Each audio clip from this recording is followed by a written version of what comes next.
नमस्कार मंडळी. तर आजचा दिवस एकदम खास आहे, कारण आज आमचा ठरला होता एकदम झक्कास बुर्जीपावचा बेत. खूप दिवसातून काहीतरी चमचमीत खायची इच्छा झालेली. मग काय लागलो तयारीला. मस्त कांदा, टोमॅटो, कोथिंबीर एकदम बारीक चिरून घेतली, अंडे फोडले आणि एक नंबर चमचमीत बुर्जी बनवायचं काम चालू केलं. आता बुर्जीपाव रेडी झाली, पण ती घरी खायची नव्हती.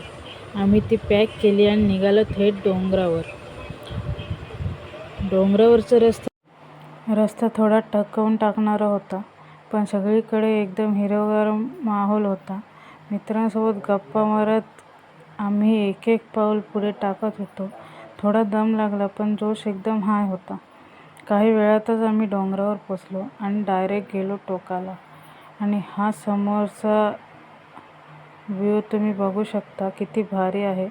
सगळीकडे एकदम शांतता, थंडगार वारा आणि नजारा खरंच सांगू.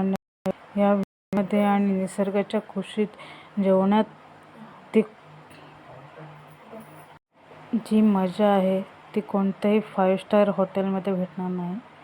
मग काय, आले परत थोडं वरती, खाऊन घेतलं आणि निघालो घरी.